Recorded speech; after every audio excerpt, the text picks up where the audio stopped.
Good morning. Back at it today. We are getting ready for a new week of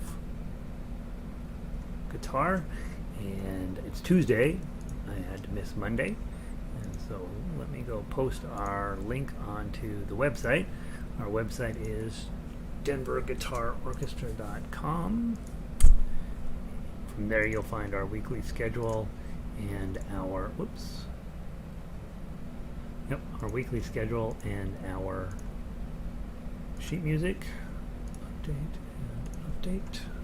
Today we're going to play Segovia patterns, measures 2 and 3.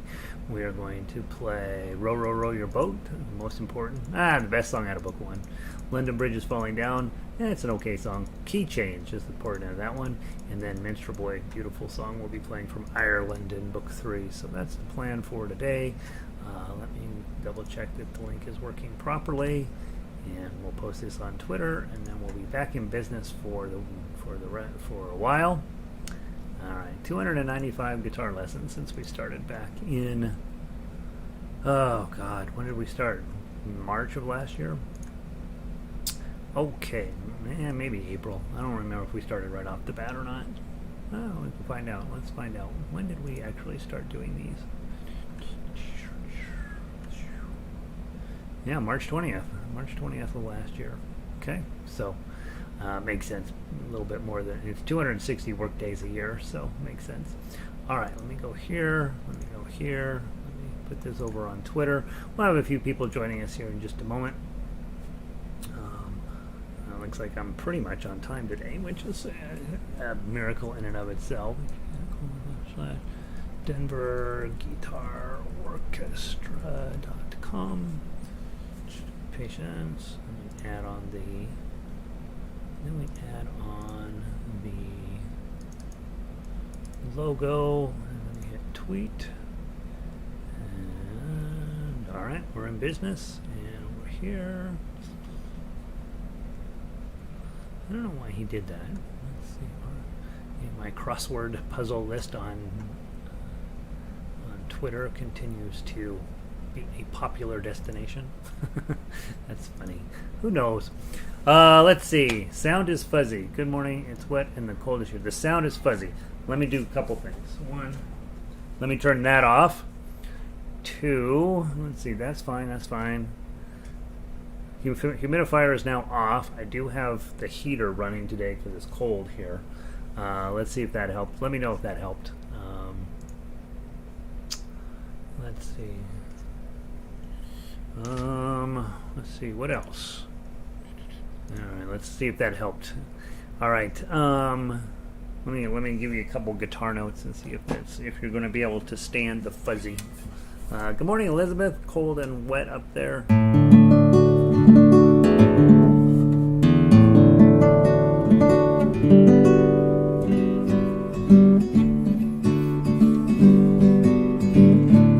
With that as the sound. Let me know if that's somebody type and say yep, that's fine. The problem is that we're on about a 1 minute delay, so about the time I say something it takes forever for you guys to respond, and so I'm hoping that we're sounding okay. I'm going to speak a little louder and hopefully that will come through. Again, let me know if you can live with the sound today. There were no updates to the system, so I'm hoping sound is better. Okay, so it's the humidifier that was driving you crazy. Okay, let's hope that will work. And welcome back, everybody. Apologize for missing the last couple of 3 days in a row. Hopefully you were able to find something to keep you busy. Guitar sound is good. Okay, that's all that matters. Hopefully you were able to find some way to keep playing guitar over the last few. I've been gone for 5 days. We're back at it, intending to proceed as normal. About halfway through the lesson, we'll talk about some changes that are coming up. But let's just play some guitar first, and then let's get through the pattern, the Segovia stuff, and the Row, Row, Row Your Boat. And then we'll talk about some changes that I'm not contemplating that are going to happen. And so they're not necessarily great for you guys, but they are what they are. So I will Yeah, so that's the plan. All right. Segovia pattern number. Good morning, Pauline. You sound great. I installed new speakers on my computer sitting right here. Yay, Pauline. Pauline, what's funny is the more time you spend in music, the more electronic gadgets you have. You get where you can't stand certain things anymore. And like I use these speakers on this laptop. Because I haven't brought over good speakers from the studio, and it drives me bananas. It's like, God, it's how do people call this sound good? You know. All right, Segovia patterns. I decided that it's time to start doing measures 2 and 3 as a together activity. And so I'm going to blow up pretty good. The last 5 days have been a bit of a brain drain, and I have not picked up a guitar. So today we get back at it.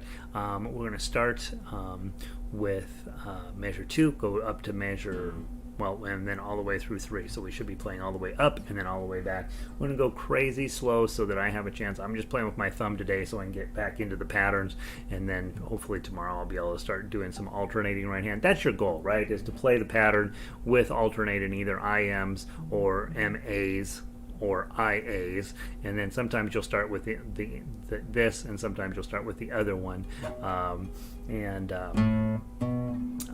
Segovia said you should work on your scales 2 hours a day. Okay? I work on them 5 minutes a day, and I take a lot of days off. So let's just see how it goes. From the top, 1, 2, 3, 4, 5, 7, 8, 5, 7. Slide up. 9, 11, 12, 9, 10, 12, 9, 11, 9. Slide up. 10, 12, 13, 10, 12. Slide up. 14, 16, 17, 15. Slide down. 13, 12, 10, 13, 12, 10, 12, 10, 9. Slide down. 7, 10, 9, 7, 10, 8, 7, 10. Slide back. 8, 7, 5. All right, so I blew the turnaround, but other than that, I got most of them. Let's do it one more time, and then we'll call it good for today. From the top, 1, 2, 3, 4, 5, 7, 8, 5, 7. Jump. 9, 11, 12, 9, 10, 12, 9, 11, 9. Slide. 10, 12, 13, 10, 12. Slide. 14, 16, 17, 15. Slide. 13, 12, 10, 13, 12, 10, 12, 10. Slide. 9, 7, 10, 9, 7, 10, 8, 7, 10. Slide. 8, 7, 5. Okay. Yeah, so that turnaround is not what you'd think. But yeah, it makes sense. So you have one pattern going up and a different pattern going down. That's called the melodic minor. On the melodic minors, they alter. In minor, the third note in there is always like in this case it should be a sharp, but they drop it to a natural, and so your third note is a regular E instead of an E sharp. That's the minor feeling to it. And then in the melodic minor pattern, they also sharp then the 6th and 7th note. So that's your F sharp and G sharp, and you can see that quite clearly in the notation. Same thing happens up when you get to the top of the well, about 2/3 of the way through measure 2, you can see those sharps again, and then of course at the very end you can see the sharps. So you hit, because we're doing 3 octaves, you have to sharp the F and G 3 separate times. Then when you come back down, then they don't sharp the 7th, 6th, and 7th. They make them naturals, and so then your E is flatted as you go through here. It's not technically flatted because you are playing in the minor key all the way down, and so you have one pattern going up, one pattern coming down. It's going to take a little bit of my effort to memorize that pattern so that I don't have to look at the sheet music, and so I can stay focused in on my fingers. Once I'm able to look at just staring at my fingers because I have the pattern memorized, then I will be able to start training these guys to do their deal. Probably a good, not an altogether terrible idea to play measure 1 a couple of times and then measure 2 and 3 a couple of times every day as you're sitting down, just to I think so far I can't necessarily recommend that these are going to make you a great guitar player, but they do make you thoughtful about having a small thing that you're going to master, and I think there's probably value in that. So let's see. By the way, thank you guys for being here. I apologize. It's been quite a weekend for me, and I'm really glad to just be here and playing music. So let's go on to book 1, and let's grab Row, Row, Row Your Boat this week. We talked about this before. The progression of book 1 is not by accident. It really is set up in a very specific way to teach people how to play fingerstyle guitar. So in the first lesson, we're looking at learning how to make a chord. Well, the first lesson is really about how to tune, how to hold your guitar, how to make a chord, and how to play a melody on one string. Second lesson is you get a new chord, and you get how to play a melody just hanging out down here in first position. And then the third song is really about Farmer in the Dell, is really about teaching you how to play tough acts. It's really about how do you hold this chord and get the whole entire song out with just moving your ring finger while playing chords and melody together simultaneously. And then finally, then when we get to Row, Row, Row Your Boat, now all the training wheels are off. This is the song where it's like, yep, this is legitimate fingerstyle playing. All of these pieces are going to come together. You're going to get a new chord, the D chord, and then we have the melody, it turns out, is down here, and then way up here, and then way back here. So that's absolutely, every style of guitar does a lot of that. And then, of course, the tough acts part of this really does require some thought process between this shape and this shape to make it go well for you. Good morning, Evelyn. So strange to be back. Sound is good. 60 degrees in Cuenca and about to rain. Isn't it funny? Well, I was gone 5 days, right? 2 of those I'd have been gone normally, but Thursday, Friday, and Monday. And this morning I was pulling myself out like it was pulling myself out of the mud. Like, what do I do for a living type thing? And yeah, so I think it speaks a little bit. I think Evelyn's point is so strange to be back. I think it speaks to Evelyn's point a lot. This business of practicing a little bit every day, your mind goes back into the swamp pretty quickly if we're not, a little bit every day. Just sit down for 20 minutes. The TED conference believes your brain is not capable of withstanding the onslaught of information for more than 18 minutes. So I do actually have taken that in my own life as being something that I'm going to be working on, is having 18 minutes. 18 minutes of practice, 18 minutes of teaching, 18 minutes of this, 18 minutes of that. And so some of the stuff I'm working on for the summer and the fall is going to be focused in around 18 minutes, right? And I think if you said to somebody, hey, we need to sit down and play guitar for 18 minutes, they'd be like, okay, I could do that. All right. Row, row, row your boat. D chord is, you're going to play D chord every single day that you play guitar. Index finger on the 3rd string up, 2nd fret. Middle finger on the 1st string, 2nd fret, and then your ring finger reaches out 3rd fret, 2nd string. On the D chord, you can see from the little chord shape up there, there's an open note here. That's your 4th string is a D string, and it sounds beautiful, right?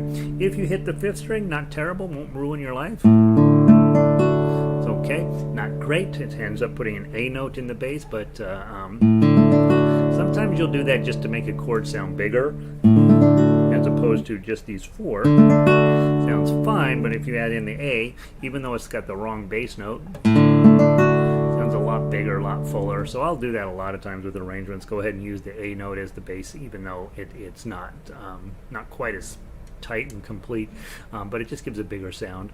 And then, but you don't want to hit this top string when you play a D, because you're playing a D chord, and a D chord includes the notes D, F sharp, and A. And so if you hit this E note, you're going to get kind of a muddy sound out of it on an acoustic guitar. This sort of sounds muddy, and this starts ringing for no reason whatsoever. So we want to, as much as possible, avoid hitting that 6th string. And then and it's not unimportant. All of you probably at some point will be like, I wouldn't mind checking out an electric guitar. On an electric guitar, if you hit that E string in a D chord, a whole mess of bad information goes down into your amplifier, and it can get really ugly really quickly. And so that's what these guys that play electric guitar, you'll see them up there with their thumb up here a lot. Usually what that means is they're just playing poorly and they're needing to stop this string from resonating. But however, on a lot of times, if you're on an electric guitar and you're pounding away at your pick, this string will start vibrating anyway, even if you don't hit it. And so you have to reach up and stop it with your thumb. And that's why electric guitar necks are thinner, so that you can more conveniently reach your thumb up over there. The other thing is, you will see some guys, you'll note this is an E string. If I hold this string, this note down right here, it's an F sharp. Now all of a sudden it's part of the D chord. And so if you're holding a D chord and you reach way up here and are able to get this down, then you have you can hit all 6 strings. That's you usually don't. We really don't recommend that at all on an acoustic guitar. It's going to create a whole other can of worms that's difficult to fix. So really, just don't hit that top string, and then you can keep your thumb where it goes. If you're on an electric guitar and you got a thinner neck, there's that's the one time when having your thumb go up over the top is probably necessary. And it's why when you see electric guitar players, and they get all high and mighty about, yeah, you do have to bring your thumb up over the top. It's usually because they're playing poorly, not because it's necessary. All right, there's your D chord. Let's run through the song. I've got the words all screwed up in the second verse, so ignore the second verse. Let's play it twice. If you've been around a while, you know you've got choices. It's in 6/8, which we usually count as 2. Row, row, row your boat gently down the stream. So you can hear that beat, beat, beat, beat. There's technically 6 beats in every one of these measures, but it's usually easier to count 6/8 time in 2. Let's give it a try. 1, 2. Row, row, row your boat gently down the stream. Merrily, merrily, merrily, merrily, life is but a dream. Row, shred, shred that axe, rock like you're a star. E-A-D-G-E-D-G-B-E, don't you dare mess with me, master of guitar. I wrote that third verse. I'm kind of proud of it. I just can't sing it. And again, when you're thinking in terms of 2, 1, 2, 3, 4. Your natural assumption is that a 4 would also work, but it doesn't really when you're in 6/8. Playing a 4-beat pattern on top of a 6/8 time usually goofs it up a little bit. So really think about 2 beats per measure, and that's where I got in a pickle there at 5, was I had sort of fallen into a 4-beat pattern. Now all of a sudden I've got to be in a 6-beat pattern. It's not going to work. The one thing that I do recommend on 6/8 patterns, for those of you guys who've been around a while, is this 4-finger pattern. It makes a perfect 6/8 time. So it's thumb, index, middle, ring, middle, index, thumb, index, middle, ring, middle, index. Now you've done 6 beats, and your thumb is magically showing up on the root note, and it creates a really solid, really pleasant way of making your guitar sound while you're singing it. So try that. Do 1, thumb, index, middle, ring, middle, index, thumb, index, middle, ring, middle, index. Row, row. I'm going too slow. Row, row, row your boat gently down the stream. Merrily, merrily,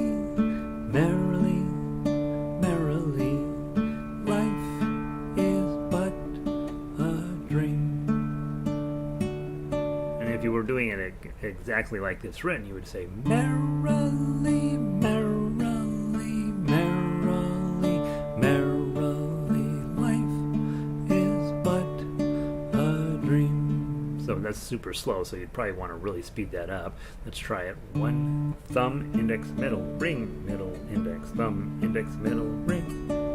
Row, row, row your boat gently down the stream. Merrily, merrily, merrily, merrily, life is but a dream. Okay, so that's the 6 pattern. Anytime I see 6/8 and I'm playing a guitar, I'm like, I'm just doing that 6/8 pattern as an arpeggio under the chords. I'm set up. And usually, if you play at a pretty fast pace, everything comes together real pretty.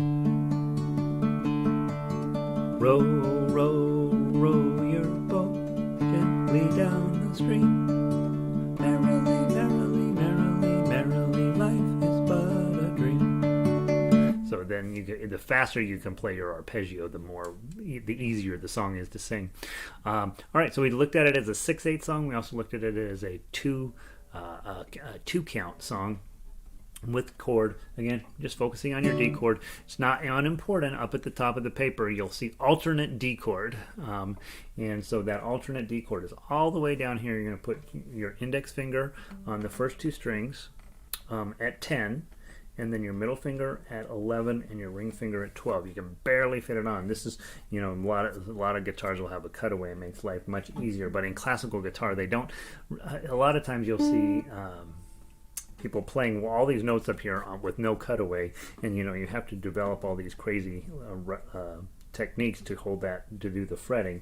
This is one of those places where you can do it, but your hand is definitely up against the bout of the guitar here, and so it's not unimportant, and it's not something that's never coming up, so you do have to learn how to do it. But the guitar I have with a cutaway is much more convenient to do that. And there used to be this general thought that the cutaway created an inferior sound, but with modern guitars, with modern materials and high, computerized necks and all this stuff, I'm not sure that's entirely something you can depend on. People like this because it's traditional, and a lot of times in music we carry tradition around even though it doesn't necessarily make any sense anymore.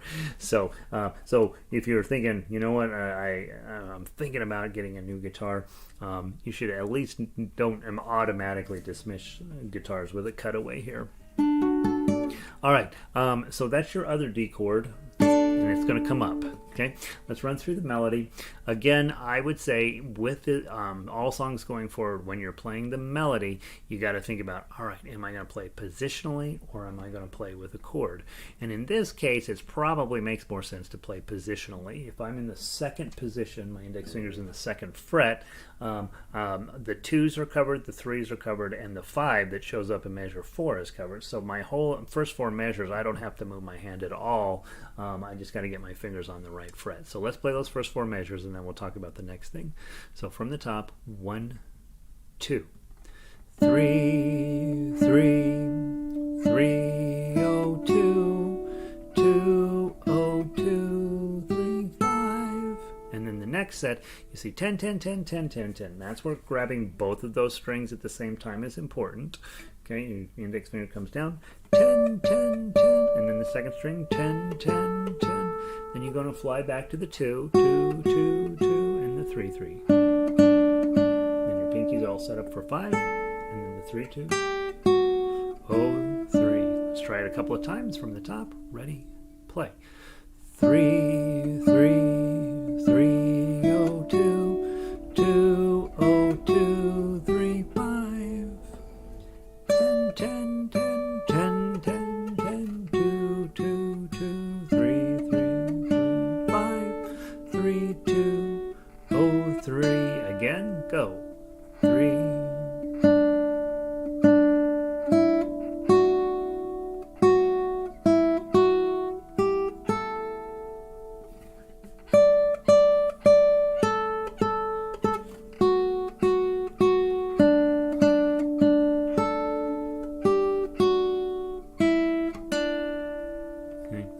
And you can see the real challenge here, getting up to the 10s and getting back to the 2 in proper timing. So you don't want to have a delay in getting from 10 back to 2. And so however fast you play 10, 10, 10, 10, 10, 10 is how fast you're going to need to go instantaneously back to 2 and 2, 2, 2, 3, 3, 3. So those 10s, to switch from the 10s down to measure 6, that will determine how quickly you can play this song. All right, final thought on this song is the tough axe. So grab your D chord and let's play 3 strings, strings 4, 3, and 2. Let's play those 3 times. Next note's a 0. You're holding a 2 down on that first string, so just lift your middle finger up and then put it right back. Okay, next note's a full D chord. Play that. Lift your middle finger up and put it back. That 3, you're going to use your pinky to get to. And then you're going to slide it up to 5 in this. And we've talked about this a number of times. You may need to lift up your middle finger to get enough stretch there. You may even need to replace your ring finger with your middle finger in order to get that full stretch there. Play that. 0, 2, 3, 5. And then a 3 and a 2 are decorative. The minute you hit that 2, you got to be up at 10. Okay? And you're going to grab both 10s. And while you're grabbing those 2 10s, you're also going to grab this 11. Okay, because you're going to need that. I typically like to pluck these ones rather than do a thumb on them. You can try it both ways, but I typically like to just grab 10, 10, 10, and then the 11s. And then I'm racing back to my regular D shape, and I'm grabbing all 3 strings. And then I'm just moving my thumb up to the 4th string and grabbing those 3 strings. Then I'm going to reach my pinky up to that 5, and I'm probably going to go back to strumming. Pinky back to the 3. Lose the pinky. Lose the middle finger. And then 0, 2, 3. A couple of decorative notes there. Okay, and then those decorative notes I put in both measures 8 and 9. So 8 and 9 are identical measures.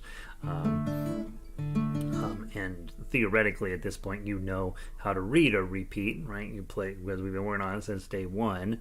You play into measure 8 the first 2 times. It says 1 and 2 in the bracket above measure 8, and then 9th and measure 9 says the 3rd time through you play this measure. So let's play through it 3 times, and then if the tough axe is too much right now, you play the melody. Okay, and or if you've been around a while and you're like, yeah, I know how to play both of those, try to give us a decent background beat with your chords, you know, either a 2 pattern or a 6 pattern. 1, 2.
right, so that is everything that's happening in that song is all of those activities that you're going to be doing for all of Tough Fugue for the rest of your days.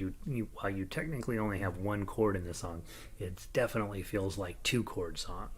One chord is down here, the other chord is up here, so it's one shape here, a different shape up here, and then you're combining in a fairly complex melody with those chords, and so you're all over the fretboard, you're doing all of this fancy stuff, and I would say generally speaking this is the song that determines whether you're whether the big picture of all of this stuff is coming together. If you're playing row row row your boat effectively in all three different ways, then you're in great shape. You're in great shape to finish to just play for the rest of your days. All right, there's row row row your boat.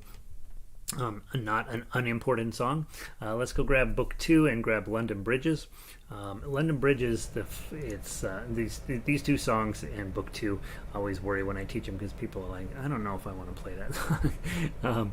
But the nice part about London Bridges and Mary Had a Little Lamb, which I'm going to change it to Merrily We Roll Along to disguise it, is that we're going to do a key change in the middle, okay? And that's that's a super important activity for guitarists, because a lot of times if you're working with a singer or you're the singer, you may need to switch chords and switch keys because it's not fitting either your voice or whoever's singing very well. So let's talk about the first half of the song is going to be an A from Book 1 and an E from Book 1.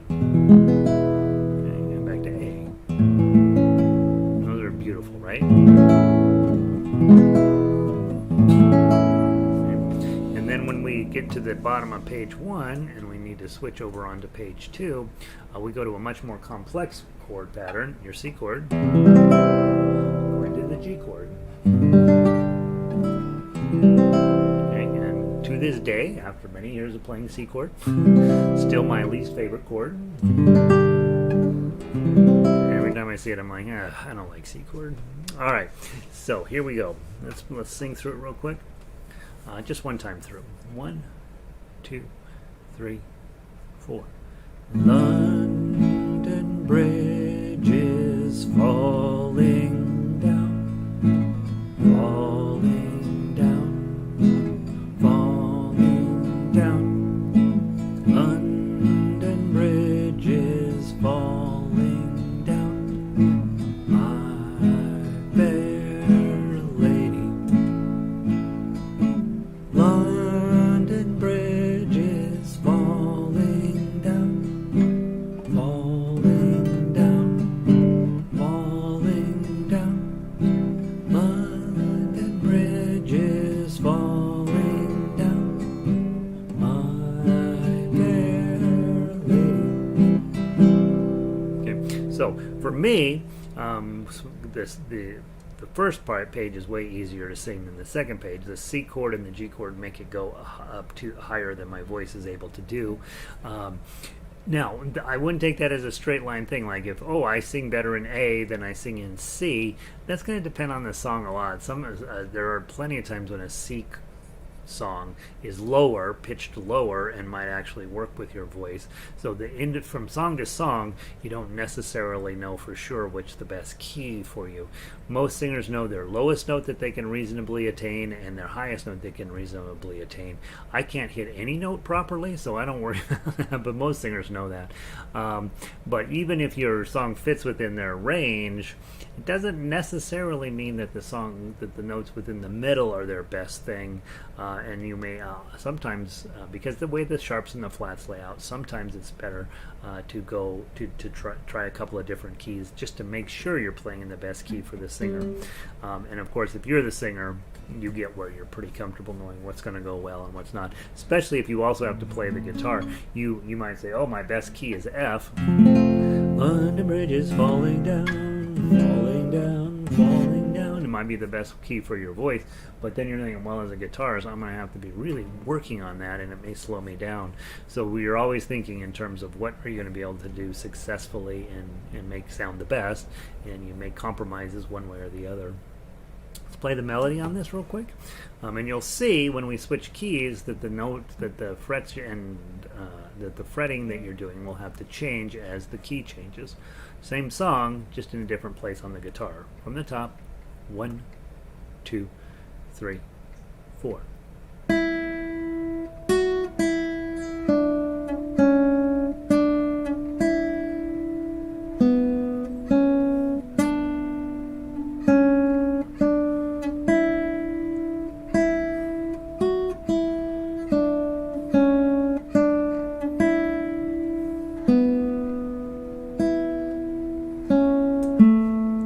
Next page.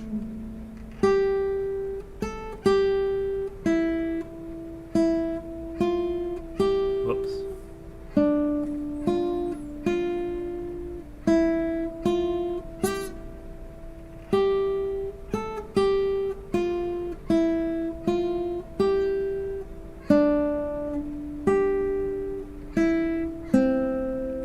I messed up the melody because I was thinking I was going to switch positions, and then I realized, hey, I've been playing 3 5s and 1s. I'm going to be stretched out no matter what.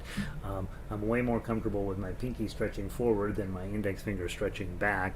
So I think I would just play. I started in second position, and then I think I started. I don't know what I started with, but I started holding down the wrong notes, and all of a sudden the melody gets messed up. That's why playing melody is terrifying. It's either right or it's wrong, and I don't like in music for the be this notion of right and wrong. I think there's better and worser, right? Better and not so good. All right, then let's talk tough acts from the top. Grab your A chord. We'll walk through everything, and then we'll go back through and play it. Because there's this moment when you get to the E chords where you got quite a bit of a challenge. So A chord, first thing's an A, 0 2 2 0. That's A is beautiful. Just hit it. And you use your ring finger to get that 2. Some people will use their pinky finger to get the 2. And then back to your regular A chord. Slide your ring finger forward to get the 3. Again, you might use your pinky there, and then pull it back. Hit the 3. Another A chord. Okay, now you're going to grab your E chord. You use your pinky underneath to get that 2. And slide it forward to get the 3. Okay, and then back to A chord. Ring finger forward and back. Okay, measure 5.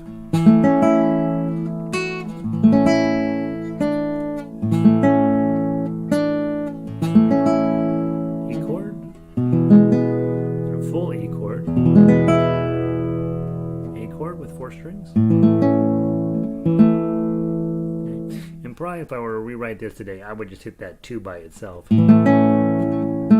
think it sounds prettier that way. And then you've got a couple of decorative notes to lead you into the next part of the song. Okay. Go on to measure 9, put your C chord on, pinky on 3 of the first string. Slide your pinky forward to get the 5, come back to the 3, hit the 1. And then grab a C, put your C chord back on, play all 5 strings. Index finger down, index finger back where it was, pinky on 3. Switch to your G chord, ring finger on 3. And grab the 1, C chord, move your index finger down 1, and then put it back up and add your pinky.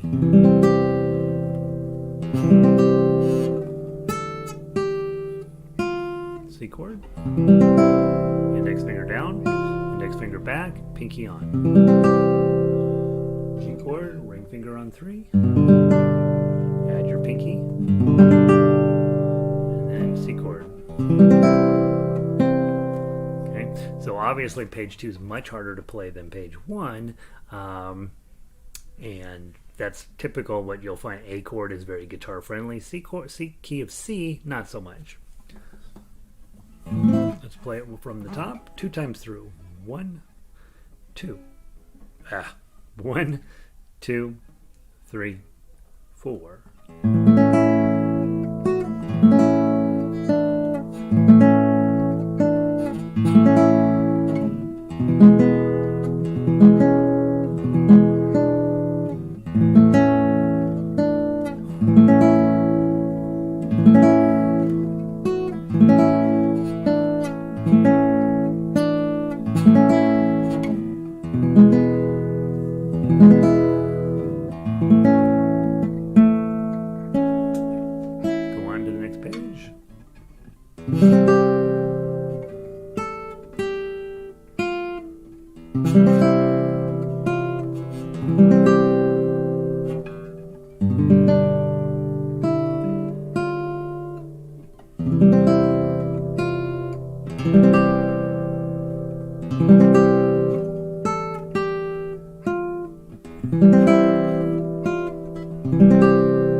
Sorry.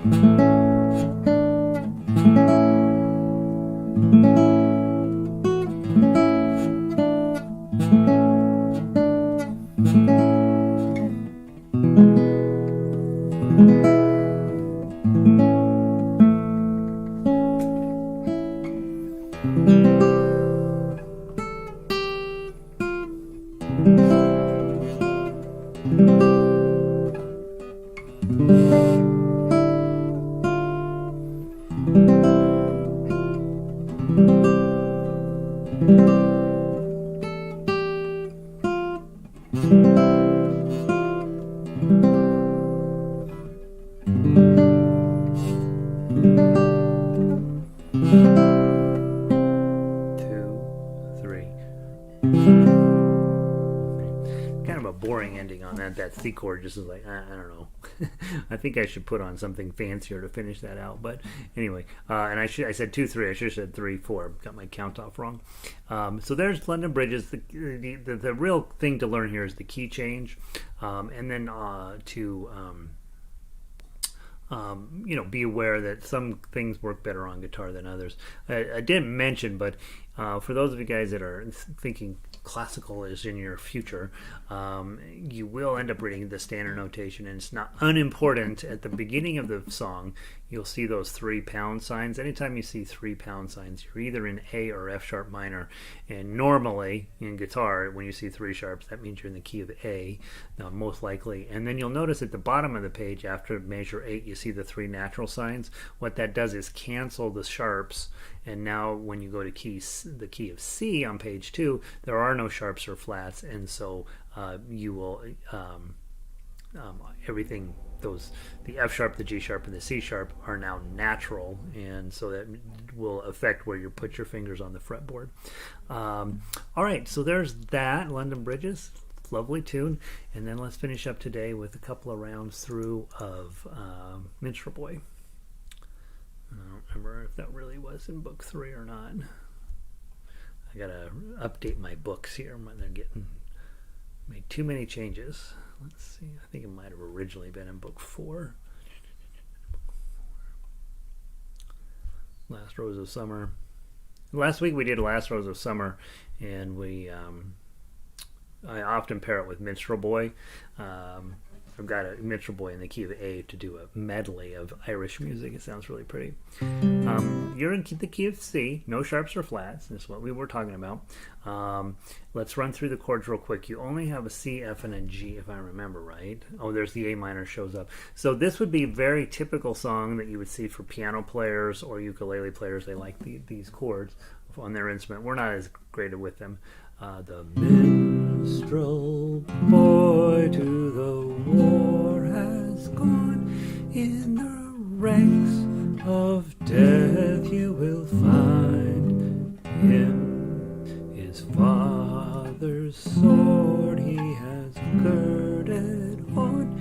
In his wild harp slung behind him. So you see key of C, a lot of work for guitar players, not necessarily to our benefit. Page 2. Land of songs and the warrior, and then you got 3 chords there. Warrior bard. Okay, if I'm singing this and I'm playing it, I'm skipping that F chord, right? So the warrior bard. Okay, it does sound but warrior bard, but it does sound better if you can squeeze it in. Warrior bard, right? And if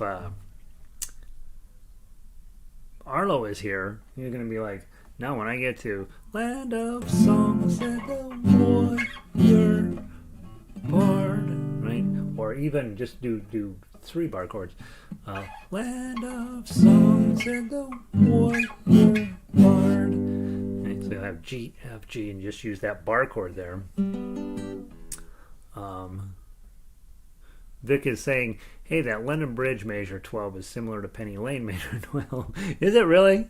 Isn't that interesting? Let me go peek at that real quick. I want to make, whoops. Oh boy. I want to go peek in and see what she's talking about, because I think that's funny.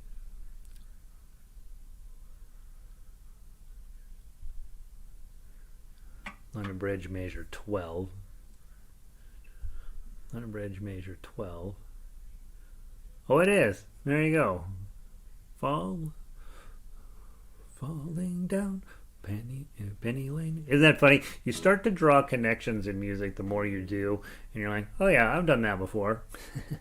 That's exciting. I wouldn't have noticed that, Vic. Good for you. All right, so we talked about measure 10 and Minstrel Boy. Let's go on to measure 11. When you land up songs and a warrior bard, though all the world, and cross out that last F, it's too much. All the world betrays me. Okay, so I would probably again do it bar chord F, G, C. One sword at least thy rights shall guard, one faithful harp shall praise thee. Okay, so kind of this. By the way, in the song, the Minstrel Boy does end up dead. So I can't. It's praising the Minstrel Boy and taking his harp into battle. It doesn't go well for him. All right. Then the melody, you had heard me sing it close enough. Let's talk tough yak since we're running a little tight on time, and we'll have plenty of time to work on this through the week. 0, hit the first 0. Hit your C chord on. First chord, hit the 3 with your pinky, and then I use a lot of times when I'm doing an F chord, I may grab the full chord, but a lot of times it makes more sense just to do the 2 bottom strings as a 1, and then middle on 2 and ring on 3. Those of you in ukulele, that's your world famous B flat. That works just as well. If I've got a lot of activity that I need to get to that's not necessarily in the chord, like the next 2 notes are not in the chord, I may put on a simpler chord so that I have an opportunity to get it in better timing. If you put on the full chord, then the bar hat chord has to come up, and then your ring finger's got to drop all the way down to the 2nd string. There's a lot of motion there that I can avoid most of it just by using in the partial bar. Okay, measure 2, C chord. Number 3. Bar on 5, pinky on 8. That's going to come up a lot. 7, 8. Now leave your bar on 5, but now just put your C shape in front of it. Add your pinky at the 8. Go to the C chord, G chord, ring on finger on the 2nd string, and C chord. Now, the nice part about measures 1 through 4 is they repeat exactly in measures 5 through 8, and then also 12 to the end. So once you've learned that little pattern, you can play the rest of the song, almost the entire rest of the song. Let's hit the 0 and let's play through this.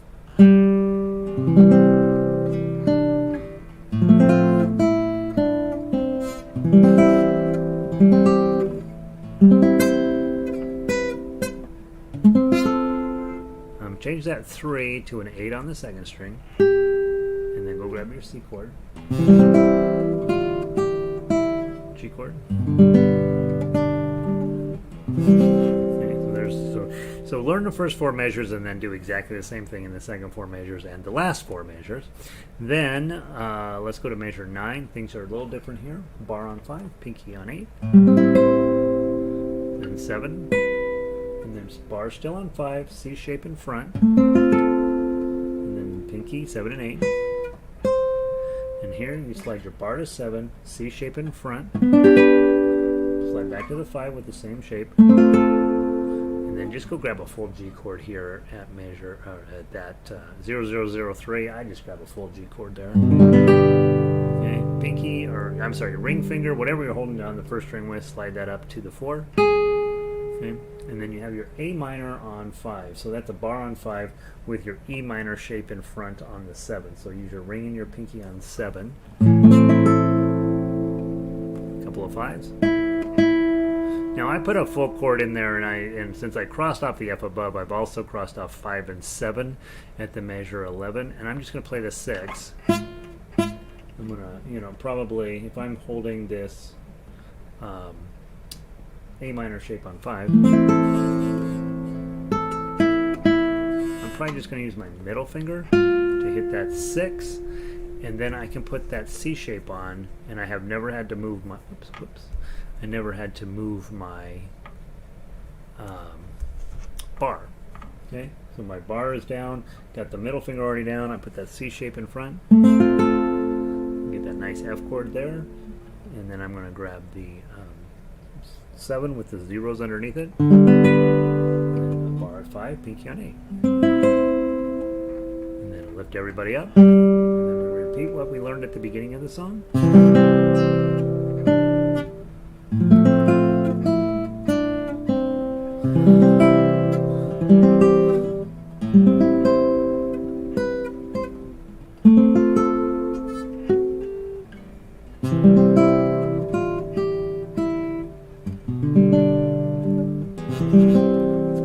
Just play it through one time.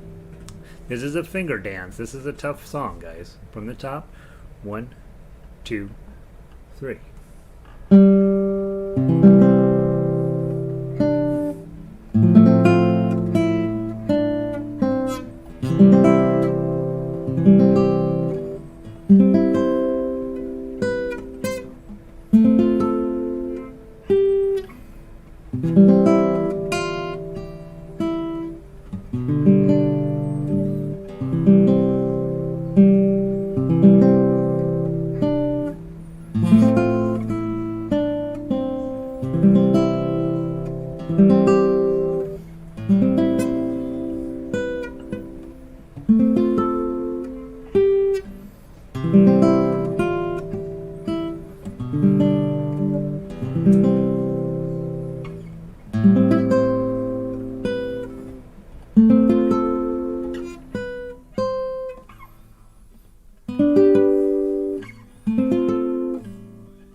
That's your song.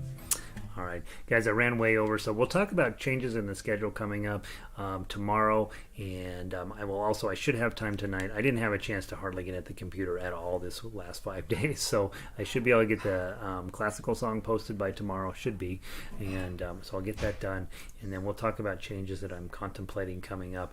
Looks like the week of the 24th, it may be June 1st before we actually get around to making the change, but we'll be having a few things. Well, I think the main thing for you guys is that Tuesday and Wednesday nights are going to be big guitar nights, and then probably what I'm going to recommend is that for those of you who enjoy coming daily and playing guitar daily, that you'll be joining the 5 o'clock ensemble class. So that's what's in my head right at the moment, and of course that's all subject to change as I think through the schedule, but we will be having quite a bit of a different summer, and hopefully give you a chance to play in a few different ways, and not necessarily just slogging through these books all the time. So there we go. Good to be back. Thank you guys for being here. Let's see, Nancy, good to see you. Evelyn, Vic, Elizabeth, we're all back, right? A couple other people hiding out in the concurrent viewers list. Good to see you. If you guys will have a wonderful day, do a random act of kindness, make sure you got your vaccine in you, practice a little bit, right? And keep showing up here. You'll be great. You will be a very fine guitarist if you keep showing up, and hit the like button if you don't mind. Thank you for everything. I'm going to pull the plug and head off to harmonica class. You should come with me. Talk to you in a little while. I'll see you tomorrow. Bye.